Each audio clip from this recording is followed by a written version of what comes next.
Hello students, जैसे कि हम कार्बन एंड इट्स कंपाउंड्स पढ़ रहे हैं और हमने पिछली वीडियो में नोमेनक्लेचर स्टार्ट किया था, जिसमें हमने देखी कि किसी भी कार्बन कंपाउंड की कैसे नेमिंग करते हैं। हमने देखा सिंपल जो स्ट्रक्चर्स होते हैं कार्बन कंपाउंड्स के, उसकी नेमिंग कैसे होती है, और ब्रांच्ड कार्बन चेन्स जो होती है उनकी नेमिंग कैसे होती है। आज हम पढ़ने वाले हैं फंक्शनल ग्रुप्स। हम देखने वाले हैं कि फंक्शनल ग्रुप्स क्या होते हैं और इनको किसी भी कंपाउंड में प्रेजेंट है तो कैसे आइडेंटिफाई करेंगे और फिर इनकी नेमिंग कैसे करेंगे। सारी चीज़ें हम इस वीडियो में देखने वाले हैं। ठीक है, तो हम फंक्शनल ग्रुप पढ़ने जा रहे हैं। एक बार इसकी डेफिनेशन देख लेते हैं। An atom are a group of atoms which are responsible for the characteristics reactions of a particular compound. मतलब इसमें क्या है कि जो फंक्शनल ग्रुप्स होते हैं या तो एक एटम है या फिर ग्रुप ऑफ एटम्स हैं जो रिस्पॉन्सिबल हैं क्या कैरेक्टरिस्टिक्स ऑफ पर्टिकुलर कंपाउंड, मतलब जिस कंपाउंड के साथ ये जुड़ते हैं उसकी जो प्रॉपर्टीज़ होती हैं ये डिसाइड करते हैं। इनकी प्रॉपर्टीज़ के हिसाब से ही, मतलब जो कंपाउंड होता है उनकी प्रॉपर्टीज़ ना फंक्शनल ग्रुप के हिसाब से ही बनती है। मतलब कि जब ये किसी कंपाउंड के साथ जुड़ते हैं तो उसकी कैरेक्टरिस्टिक्स चेंज कर देते हैं। कई बार कुछ ऐसे कंपाउंड्स होते हैं जो बहुत ही अनरिएक्टिव होते हैं, जब ये फंक्शनल ग्रुप उसके साथ जुड़ जाते हैं तो कंपाउंड्स बहुत रिएक्टिव हो जाते हैं। तो मतलब जो उसकी प्रॉपर्टीज़ हैं वो फंक्शनल ग्रुप पे डिपेंड करने लग जाती हैं जिसके साथ ये अटैच हो जाते हैं। तो इस तरह से आप फंक्शनल ग्रुप को समझ सकते हैं। अब यहाँ पे आपको चार्ट दिख रहा होगा जो हम फंक्शनल ग्रुप्स पढ़ने वाले हैं। सबसे पहले पढ़ेंगे हम हेलो ग्रुप्स क्या होते हैं, उसके बाद alcohol, aldehyde group, ketone, carboxylic acid. तो ये सारे ग्रुप्स हैं और साथ ही साथ उनके फॉर्मूलाज लिखे हैं। जो भी कोई भी ऑर्गेनिक कंपाउंड होगा, अगर वो अल्कोहल होगा तो उसके साथ OH अटैच होगा, अगर एल्डिहाइड है तो CHO उसके साथ अटैच होगा, और कीटोन होगा तो CO, और कार्बोक्सिलिक एसिड होगा तो COOH। तो इस तरह से आप इसको समझ सकते हैं। और जो हेलो ग्रुप है उसमें क्या होता है, उसमें या तो क्लोरीन एटम जो है किसी हाइड्रोजन को रिप्लेस करके उसकी जगह अटैच हो जाएगा, या फिर ब्रोमीन या फिर आयोडीन। तो इस तरह से हेलो ग्रुप्स होते हैं। ठीक है, तो सबसे पहले हम पढ़ने जा रहे हैं हेलो ग्रुप्स, जिसे हम हेलो एल्केन्स कहेंगे। जब किसी भी एल्केन के साथ क्या करेंगे कि कोई भी एल्केन कंपाउंड है, कोई भी एल्केन मॉलिक्यूल है, उसमें क्या करेंगे एक हाइड्रोजन एटम को उसको रिमूव करके उसकी जगह कोई हैलोजन ग्रुप या फिर हैलोजन एटम आ जाएगा, तो फिर उसे क्या कहते हैं, हेलो एल्केन्स कहते हैं। In which one hydrogen atom is replaced by one halogen atom. ठीक है, मतलब कि एक हाइड्रोजन एटम जो है उसको रिप्लेस करके एक हैलोजन एटम उसकी जगह आ जाता है। ठीक है, तो उसे कहते हैं हेलो एल्केन्स। ठीक है, हम एक एग्जांपल देख लेते हैं जिसके जरिए हम इसको समझ पाएंगे। लेट सपोज मैंने मीथेन ले लिया। यहाँ पे मीथेन में देखना एक कार्बन है, 4 हाइड्रोजन है। अब इसमें से क्या हो रहा है, एक हाइड्रोजन इसमें से रिप्लेस हो रहा है क्लोरीन के साथ में। जब ये हो गया तो बोलेगा CH3 और Cl। अब देखना यहाँ पे हाइड्रोजन जो है 3 है, यहाँ पे 4 था, क्योंकि ये एक हाइड्रोजन रिप्लेस हो गया, उसकी जगह क्लोरीन आ गया। ठीक है, तो इस तरह से आप इसको समझ सकते हैं। और इसकी नेमिंग कैसे करेंगे, नेमिंग करने का फॉर्मूला आपने याद रखना है, प्रीफिक्स प्लस एल्केन्स नेम। ठीक है, एल्केन्स नेम। प्रीफिक्स हम एक बार देख लेते हैं प्रीफिक्स क्या होते हैं। जैसे कि क्लोरीन है तो उसका प्रीफिक्स लिखेंगे क्लोरो, ब्रोमीन है तो उसका लिखेंगे ब्रोमो, और आयोडीन है तो उसको लिखेंगे आयोडो। तो इस तरह से इसका प्रीफिक्स आपने याद रखना है ताकि आप इसकी नेमिंग करने में आपको आसानी होगी, बहुत ही इजी रहेगा हेलो एल्केन्स की। तो इस चीज़ का आप याद रखना। प्रीफिक्स का मतलब होता है पहले, मतलब कोई भी एल्केन्स होगा उसके पहले लगेगा। P से आपने याद रखना है P4 पहले। ठीक है, तो पहले सबसे क्या करेंगे, प्रीफिक्स लगाएंगे। प्रीफिक्स आप यहाँ देख सकते हैं, यहाँ पे दिया हुआ है, इस चीज़ को आपने याद रखना है। ठीक है, पहले प्रीफिक्स लगाएं, फिर जो एल्केन्स का नेम होगा, अगर मान लो मीथेन है तो मीथेन लगाएंगे, या फिर इथेन है तो इथेन लगाएंगे। तो सारी चीज़ें आपने याद रखनी है। अब देखो नेमिंग कैसे करते हैं। तो यहाँ पे देखना हमने एग्जांपल लिया है यहाँ पे मीथेन का। अब यहाँ पे एक हाइड्रोजन एटम रिप्लेस हो गया क्लोरीन से, तो यहाँ पे देखना CH3Cl बन रहा है, तो इसकी नेमिंग कैसे हो गई, क्लोरोमीथेन। तो यहाँ पे देखना पहले प्रीफिक्स लगा क्लोरो, उसके बाद एल्केन का नेम क्या है, मीथेन, क्योंकि इसमें एक कार्बन एटम है इसलिए इसको मीथेन। ठीक है, क्लोरोमीथेन। एक एग्जाम्पल हम और देखते हैं ताकि आप इसकी नेमिंग और अच्छे से समझ पाएँ। जैसे कि हमने एक एग्जाम्पल ले लिया यहाँ पे इथेन का, C2H6। मान लो यहाँ पे एक हाइड्रोजन एटम रिप्लेस हो रहा है, 1 hydrogen atom replaced by bromine Br। तो इसकी नेमिंग क्या हो जाएगी, देखो Br से रिप्लेस हो रहा है और सबसे पहले हमने प्रीफिक्स लगाना है। तो ब्रोमीन को हम लिखेंगे ब्रोमो, तो यहाँ पे लिखेंगे हम ब्रोमो, और ये क्या है, इथेन है तो इथेन साथ में है, ब्रोमो इथेन। तो इस तरह से कोई भी एल्केन्स होंगे, हेलो एल्केन्स होंगे, तो आप उनकी नेमिंग कर सकते हैं जिसमें हेलो ग्रुप की प्रेजेंस होएगी तो, ठीक है। इसी तरह से आप जैसे कि इथेन का मैंने किया, इसी तरह से प्रोपेन का कर सकते हैं, बुटेन का कर सकते हैं। बहुत ही ईजी, आपने जस्ट याद रखना है कि पहले प्रेफिक्स लगाना है, प्रेफिक्स 4 पहले प्लस एल्केन्स नेम। तो इस तरह से आप किसी भी हेलो ग्रुप्स की नेमिंग कर सकते हैं। आइए अब हम देखते हैं एल्कोहल ग्रुप। तो हमने हेलो एल्केन्स पढ़ा और उसकी नेमिंग देखी। अब हम देखते हैं एल्कोहल ग्रुप को।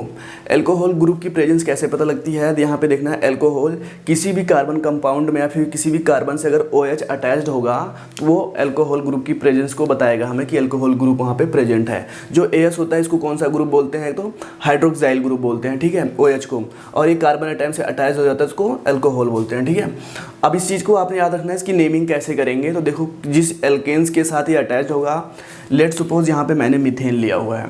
अब यहाँ पे मीथेन में क्या हो रहा है, 4 हाइड्रोजन एटम है, एक हाइड्रोजन एटम रिप्लेस हो रहा है OH से, तो ये बना रहा है CH3OH। तो इसकी नेमिंग कैसे करेंगे, आपने यहाँ पे देखना है एल्केन्स नेम लिखना है, साथ में सुफिक्स लिखना है। सुफिक्स क्या होगा, ओल होगा, ठीक है। सुफिक्स मतलब जो बाद में आता है, प्रेफिक्स मतलब पहले, आपने P से याद रखना, P4 पहले, सुफिक्स मतलब बाद में, ठीक है। जो एल्केन्स का नाम होगा एल्केन्स नेम लिखना है आपने, उसके बाद सुफिक्स। सुफिक्स एल्कोहल का क्या होगा, OL, जो कि एल्कोहल के लास्ट के 2 वर्ड से लिया गया हुआ है, ठीक है। तो इस चीज़ का आपने याद रखना है। जैसे कि यहाँ पे मिथेन है, अब मिथेन में OH इसमें अटैच्ड हो रहा है और एक हाइड्रोजन एटम रिप्लेस हो रहा है यहाँ से। तो देखना यहाँ पे क्या बनेगा, सबसे पहले हम नेम लिख रहे हैं, कौन सा है, एक कार्बन एटम, इसलिए मिथेन हो गया, मिथेन प्लस, अब यहाँ पे देखना alcohol OH, hydroxyl group present है तो एल्कोहल का OL इसमें अटैच्ड करेंगे। अब देखना इसमें क्या बना, मिथेन प्लस OL। अब यहाँ से आपने E को एलिमिनेट कर देना है, उसके बाद बन जाएगा ये मिथानॉल। तो इस तरह से आप किसी भी एल्कोहल ग्रुप जहाँ पे OH प्रेजेंट होगा तो उसकी नेमिंग कर सकते हैं। और OH कहीं भी किसी भी कंपाउंड में अटैच्ड होगा तो आप उसको ऑब्जर्व कर सकते हैं, जहाँ पे OH ग्रुप प्रेजेंट होगा तो आप समझ जाएंगे वो एल्कोहलिक ग्रुप है, ठीक है। तो उसके बाद हम देखते हैं एक और एग्जांपल देखते हैं ताकि आप इसको अच्छे से और अंडरस्टैंड कर पाएँ। जैसे कि हम एक एग्जांपल और लेते हैं, जैसे कि मैंने ले लिया इथेन C2H6, ठीक है। यहाँ पे OH ग्रुप अटैच्ड हो रहा है। अब यहाँ से एक हाइड्रोजन एटम रिप्लेस हो जाएगा तो C2H5 प्लस OH बनाएगा, C2H5OH। अब देखना ये इथेन है और साथ में इसके OH अटैच्ड है। तो सबसे पहले हम क्या करेंगे, सबसे एल्केन का नाम लिखेंगे। एल्केन का नाम क्या है, एल्केन का नाम है इथेन, इथेन प्लस OL इसके साथ अटैच कर देंगे। अब यहाँ पे देखो E को एलिमिनेट कर देंगे और इसके बाद क्या बन जाएगा, इथानॉल। तो इस तरह से आप किसी भी अल्कोहलिक ग्रुप की नेमिंग कर सकते हैं। उसमें आप देखेंगे OH की प्रेजेंस है, और जैसे मैंने आपको बताया याद रखना है alkenes name plus suffix. Suffix जो होता है OL होता है, उसमें से E को एलिमिनेट करते हैं। इसी तरह से अगर प्रोपेन आ जाता है, बुटेन आ जाता है, तो आप क्या करोगे, उसमें से E को एलिमिनेट करके OL लगा देना है, और इस तरह से आप किसी भी कंपाउंड की नेमिंग कर पाएंगे। आगे हम अगले ग्रुप को देखते हैं और अगले ग्रुप की नेमिंग देखते हैं, जो कि है एल्ड्रेहाइड ग्रुप। तो हमने एल्कोहल ग्रुप देखा और उसकी नेमिंग देखी, अब हम पढ़ने जा रहे हैं एल्ड्रेहाइड ग्रुप। अब जहाँ पे CHO प्रेजेंट होगा, CHO ग्रुप प्रेजेंट होगा, तो वहाँ पे मतलब एल्ड्रेहाइड ग्रुप की प्रेजेंस है। किसी भी ऑर्गेनिक कंपाउंड के साथ अगर CHO अटैच्ड है तो क्या होगा, मतलब वहाँ पे एल्ड्रेहाइड ग्रुप की प्रेजेंस है। एक बार हम इसे देख लेते हैं। जैसे कि यहाँ पे देखो मीथेन है। अब मीथेन में देखोगे CHO नहीं अटैच्ड हो रहा है, आपने याद रखना एक ऑक्सीजन एटम अटैच्ड हो रहा है। आपने यहाँ से ऑब्जर्व करना है, यहाँ पे सिर्फ ऑक्सीजन एटम अटैच्ड हो रहे हैं, जो हाइड्रोजन की बॉन्डिंग है। एक जैसे कि यहाँ पे ऑक्सीजन होता है, ऑक्सीजन डबल बॉन्ड से अटैच्ड होता है कार्बन एटम से, इस चीज़ का आपने ध्यान रखना है। तो जो ऑक्सीजन और डबल बॉन्ड से अटैच्ड होता है कार्बन से, इसलिए यहाँ पे 2 हाइड्रोजन को रिमूव करेगा, ठीक है। तो जब ऑक्सीजन मीथेन के साथ यहाँ पे अटैच्ड हो जाएगा तो 2 हाइड्रोजन रिमूव कर रहा है। यहाँ पे देखना 2 ही हाइड्रोजन है, उसके साथ में एक ऑक्सीजन, एक कार्बन एटम है, ठीक है। तो इस तरह से आपने इस चीज़ को याद रखना है कि कैसे एल्ड्रेहाइड ग्रुप अटैच्ड होता है कार्बन कंपाउंड के साथ, ठीक है। मतलब ऑक्सीजन अटैच्ड हो रही है यहाँ पे, तो यहाँ पे ना CH4 मतलब मीथेन के साथ अटैच्ड होके हमें क्या एल्ड्रेहाइड ग्रुप बना रहा है, ठीक है। ऑक्सीजन इसके साथ अटैच्ड हो रही है। अब इसकी नेमिंग कैसे करेंगे, आपने ध्यान रखना है। जो एल्केन्स लिया हमने, एल्केन्स का नेम साथ में सुफिक्स, सुफिक्स का क्या होगा AL होगा। जो एल्ड्रेहाइड नेम होता है उसके AL से हमने Al लिया हुआ है, ठीक है। सुफिक्स मतलब उसको लास्ट में लगाना है। सबसे पहले हम कंपाउंड का नाम लिखेंगे जिस कंपाउंड के साथ अटैच हो रहा है, जैसे कि कोई भी एल्केन है, मीथेन, प्रोपेन, इथेन, तो उसको पहले नेमिंग करेंगे, उसके बाद हम उसका सुफिक्स जोड़ देंगे और ई को एलिमिनेट करेंगे एज इट इज़, जैसे हमने एल्कोहलिज्म में किया था, अल्कोहल ग्रुप के साथ किया था हमने। तो देखिए इसकी नेमिंग भी बहुत ईजी है। यहाँ पर देखना मीथेन है, यहाँ पे ऑक्सीजन अटैच होकर क्या बना रहा है, HCHO। यहाँ पे देखना एल्डिहाइड ग्रुप की प्रेजेंस है। तो देखना यहाँ पे एक कार्बन है तो इसको क्या बोलेंगे, मीथेन प्लस, अब देखना इसका सुफिक्स क्या होता है, Al होता है, तो Al कर देंगे और यहाँ से E को एलिमिनेट कर देंगे, क्या बन जाएगा ये, मिथानल। तो इस तरह से आप इसकी नेमिंग कर सकते हैं। एक और एग्जांपल देखते हैं यहाँ पे हम इथेन का। अब यहाँ पे देखना C2H6 है, यहाँ पे ऑक्सीजन आइटम इसके साथ अटैच हो रहा है, तो यहाँ से 2 हाइड्रोजन आइटम रिमूव हो रहे हैं। तो यहाँ पे देखना 4 हाइड्रोजन आइटम है, 2 रिमूव हो चुके हैं क्योंकि यहाँ पे ऑक्सीजन इसके साथ अटैच हो गया है। अब यहाँ पे देखना, यहाँ पे CHO ग्रुप, एल्डिहाइड ग्रुप की प्रेजेंस है। अब यहाँ पे देखिए 2 कार्बन आइटम्स है, तो क्या बनेगा, इथेन, इथेन प्लस उसका सुफिक्स क्या लगाएंगे, Al लगाएंगे हम एल्डिहाइड ग्रुप को, और यहाँ से E को एलिमिनेट कर देंगे और हो जाएगा इथानल।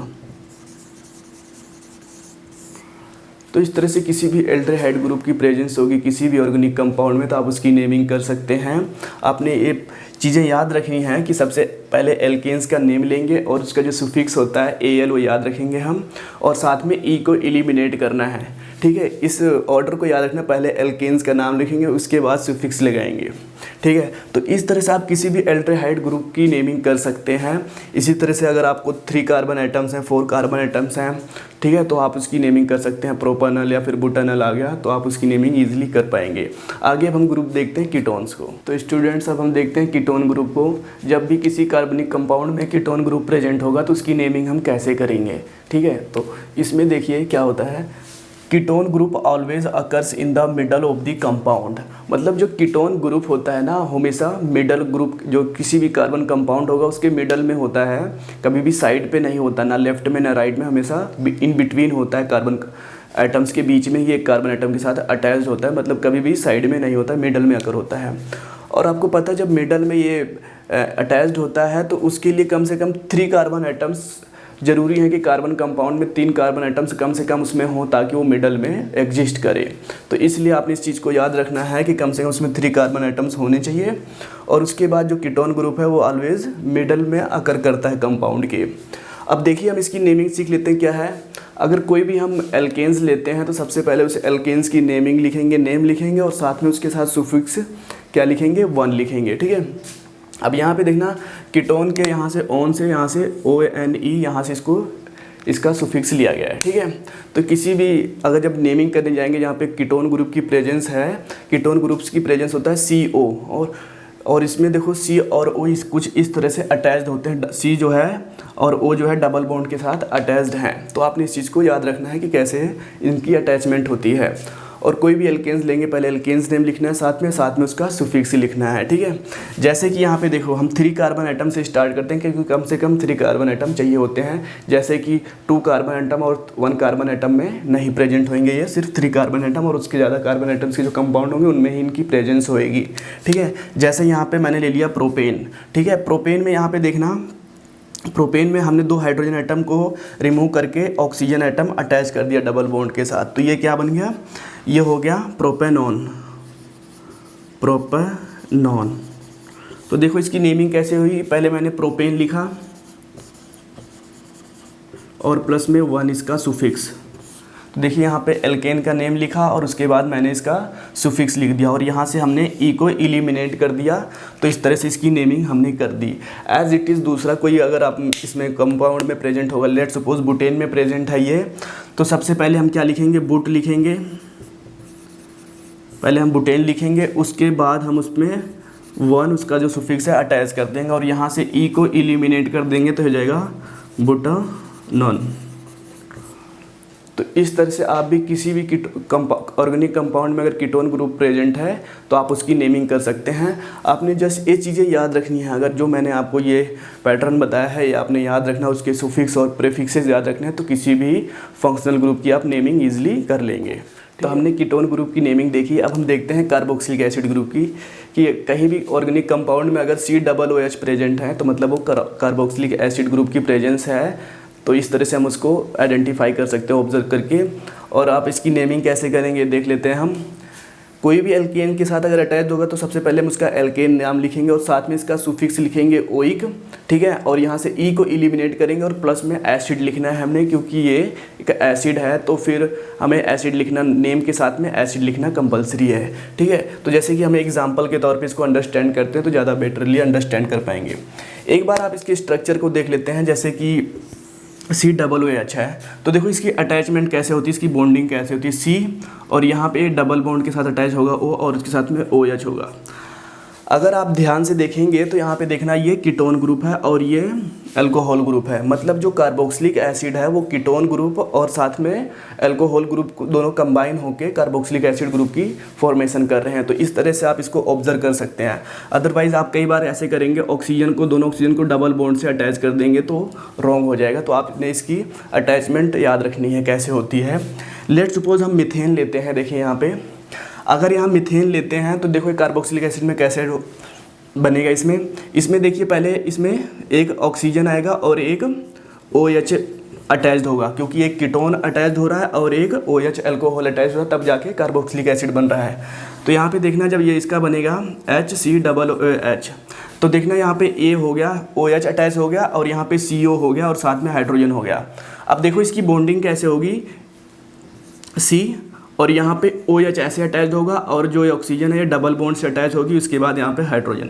तो इस तरह से मेथनोइक एसिड की अटैचमेंट होती है। तो आपने याद रखना है कि ये कैसे बन रहा है और इसका स्ट्रक्चर कैसे बन रहा है, इस चीज़ को आपने याद रखना है। अब इसको देखो, इसकी नेमिंग कैसे करेंगे। देखिए एक कार्बन आइटम है तो इसको क्या बोलेंगे, मीथेन,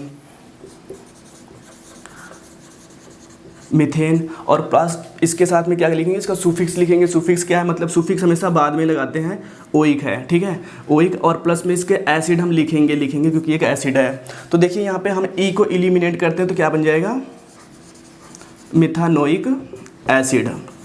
तो इस तरह से कार्बोक्सिलिक एसिड के ग्रुप की आप नेमिंग कर सकते हैं। आपने ऑब्जर्व करना है किस एल्केन के साथ ये अटैच्ड है। तो ईजिली जैसे मैंने आपको पैटर्न बताया, आप इस पैटर्न को याद रखेंगे और ईजिली आप इसकी नेमिंग कर लेंगे। हम एक और एग्जांपल देख लेते हैं। जैसे कि हमने मीथेन का देखा, सेम एज इट इज़ हम मीथेन का देखते हैं। मान लो यहाँ पे CH3COOH प्रेजेंट है तो यहाँ पे देखना ये हो गया एथेनोइक एसिड है। अब देखना इसमें इसको कैसे इसकी नेमिंग करेंगे। यहाँ पे इथेन है तो इथेन प्लस ओइक, ठीक है। तो यहाँ पे देखना ई को एलिमिनेट कर देंगे हम, हो जाएगा इथानोइक। और देखना साथ में हम इसके एसिड लिखेंगे क्योंकि ये एक एसिड है। तो इस तरह से हम इसकी नेमिंग कर सकते हैं। सेम एटज प्रोपाइल के साथ होगा। प्रोपाइल को देखो CH3CH2COOH तो हो जाएगा प्रोपोनोइक। अब यहाँ पे देखोगे, यहाँ पे पहले प्रोपेन है प्लस में ओइक लगेगा, ठीक है। साथ में हमने एसिड लिखना क्योंकि एक एसिड है तो ये इसका ई एलिमिनेट हो जाएगा तो हो जाएगा प्रोपेनोइक एसिड।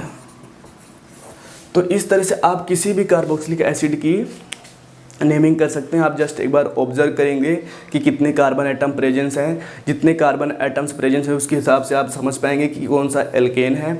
सबसे पहले एल्केन की नेमिंग करेंगे, उसके बाद उसका सुफिक्स ओइक जोड़ देंगे और ई को एलिमिनेट करके उसका नेम लिखेंगे और साथ में आपने एसिड लिखना है क्योंकि एक एसिड है। तो इस तरह से आप किसी भी फंक्शनल ग्रुप की नेमिंग कर सकते हैं। आई होप आपको ये वीडियो में सब कुछ समझ आ गया होगा कि कैसे फंक्शनल ग्रुप की नेमिंग करते हैं और कैसे किसी भी ऑर्गेनिक कंपाउंड में फंक्शनल ग्रुप प्रेजेंट है तो कैसे हम उसको ऑब्जर्व कर सकते हैं। जैसे कि आपने चार्ट देखा यहाँ पे, अगर यहाँ पे सारे चार्ट और इसके साथ में फार्मूलाज लिखे हैं। किसी भी ऑर्गेनिक कंपाउंड में फार्मूला देखते हैं उसके हिसाब से आप समझ पाएंगे कि ओ अल्कोहल ग्रुप है, एल्डिहाइड या फिर कीटोन ग्रुप है, कौन सा ग्रुप उसमें प्रेजेंट है। तो आप उसको ईजिली ऑब्जर्व कर पाएंगे और उसकी नेमिंग कर पाएंगे।